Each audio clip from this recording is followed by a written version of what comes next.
Hola, ¿qué tal? Muy buenos días. Son las 8 a.m. en punto aquí en Ciudad de México y damos inicio a este programa, aquí en Moru.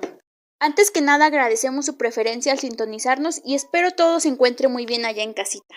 En esta ocasión empezaremos con la sección de educación, en donde conoceremos la historia por la que ha atravesado nuestra educación. Lo iremos haciendo en diferentes secciones y el día de hoy hablaremos de la educación egipcia.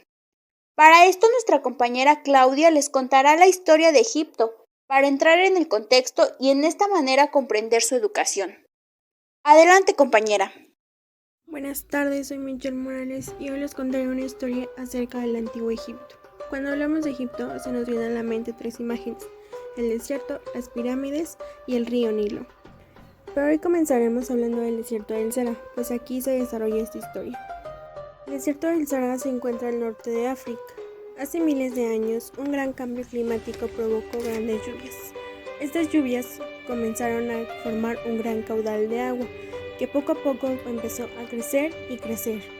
Estas aguas formaron el río más largo del mundo, que ahora se conoce como el río Nilo. Muchas poblaciones quisieron instalarse cerca de este río, y es que en épocas de lluvia, el Nilo crece tanto que todo a su alrededor se inunda, pero cuando estas aguas se retiran dejan una tierra ideal para la agricultura, pues esta está llena de limo, y el limo es uno de los mejores fertilizantes que consideraban en esta época. Después de miles de años, muchas poblaciones empezaron a construir sus hogares alrededor de este río, y es así como nació el Antiguo Egipto. En el Antiguo Egipto su educación se basaba en los escribas, cuya habilidad era saber escribir, pues en el Antiguo Egipto solo algunos privilegiados podían aprender en Egipto. Escribían con algunos signos llamados jeroglíficos, eran dibujos, y eran más de 700 signos. La enseñanza de los egipcios se basaba en la moralidad y conducta correcta. También aportaban los consejos del padre y la enseñanza que se transmitía de generación en generación. La primera enseñanza que adaptaron los egipcios era la Ka-Eni, donde su mayor predominaba en los consejos y la sabiduría y sobre todo poner en práctica. El faraón Ptahotep buscaba educar al hombre con el hablar bien y sobre todo basarlo en la obediencia. En esta época se daba clases con el maestro sentado y el alumno alrededor, donde se cantaban los textos que estos debían aprender. En esta época también los jóvenes se le eran confiados a los faraones, pues estas eran las personas específicas que se encargaban de la educación. La educación que obtenían de casa debía de ser severa o permisiva. En su primera infancia era la atención plena que obtenían de la madre. Por último, esta educación se predomina por el dicho "la letra con sangre entra", pues algunos escritos eran practicados con sangre corporal. Con esta historia podemos concluir que la educación ha tenido grandes cambios significativos a lo largo del tiempo, pero podemos rescatar grandes enseñanzas de esta, ya que la obediencia y la moralidad es parte fundamental del ser humano. Espero que esta pequeña historia haya sido de su agrado. Vamos a un pequeño corte comercial y regresamos con la historiadora Carol Mendoza. Para continuar con esta programación, tenemos una entrevista a una historiadora que nos ayudará a aclarar algunas dudas acerca de la educación de los egipcios. Pero antes de comenzar, quiero recordarles que el Museo de Antropología e Historia ya abrió sus puertas. Les recordamos la ubicación, es Avenida Paseo de la Reforma sin número Polanco, Bosques de Chapultepec. No olviden visitarlo para poder seguir enriqueciéndonos de cultura. Ahora sí, iniciamos con esta entrevista. Adelante. Hola, muy buenas tardes, regresamos de este corte comercial. Yo soy Victoria, espero que se encuentren muy bien y le damos la bienvenida a la historiadora Mendoza, que nos va a platicar un poco de cómo era la educación en el Antiguo Egipto. Buenas tardes, Carol, ¿cómo estás? Hola, bien, gracias. Gracias por la invitación. Es un placer para mí poder transmitirles un poco de mis conocimientos.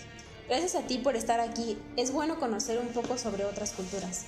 Sí, como tú lo mencionaste anteriormente, es muy importante el conocer a otras culturas, pues la historia es magnífica y nos permite echar a andar nuestra imaginación y saber cómo ha ido evolucionando el mundo con el paso de los años. Claro que sí. Bueno, iniciemos con la primera pregunta del hashtag Educación Egipcia, en donde algunos de nuestros radioescuchas nos preguntaron: ¿cómo acudían a la escuela en el Antiguo Egipto? Bueno, antes de contestar tu pregunta, es importante puntualizar que la educación que conocemos hoy en día como educación formal es gracias a los antiguos egipcios. Regresando a tu pregunta, los estudiantes acudían a la escuela semidesnudos y rapados. Pero en ese entonces la institución, ¿cómo era? ¿Era como tal un salón? ¿Era a lo mejor una casa? ¿O cómo era esa educación? Mira, las aulas no eran como hoy las conocemos en día. Una de las principales características es que el docente estaba frente a todo el grupo sentado en una silla de piedra. Los estudiantes estaban a su alrededor, estaban sentados en el piso y solo tenían un cuaderno. Era importante que los estudiantes estuvieran al tanto de todo lo que decía el docente, porque si se les llegaba a preguntar algo y no contestaban, se les castigaba con golpes o con otro tipo de castigo, es decir, con sangre el conocimiento entra. Antes eran un poco más salvajes. Sí. ¿En ese tiempo la educación era solo para varones o, así como se daba en otras culturas? No, la educación era igualitaria tanto para hombres y mujeres. Lo que sí es que dependía de la clase social en la que estuvieras. Los hijos de los dioses, de los escultores y de los pintores recibían la mejor educación. Tenían derecho a una de las cosas a las que aprendían era la natación y diferentes idiomas. ¿Qué tan importante era la educación para los egipcios? Para los egipcios la educación era sumamente importante, pues gracias a ella adquirían nuevas riquezas o podían adquirir riquezas. Toda aquella persona que no era educada o que no tenía la posibilidad de ser educado era visto como un esclavo. ¿Cuáles eran los estudios que estaban más valorados? La geometría, la astronomía y la pintura. ¿Y en aquella época existía algún tipo de escuela? Sí, existían 3 tipos de escuelas. Una era la intelectual, la práctica y la sacerdotal.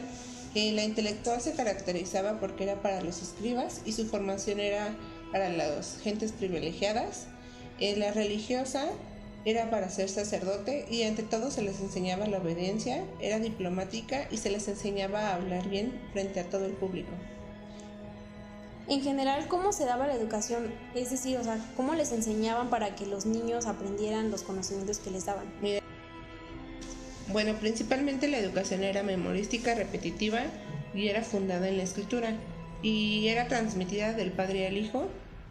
También una de las principales actividades que se hacía era cantar junto a los textos aprendidos para que pudieran memorizarlos de una manera más fácil.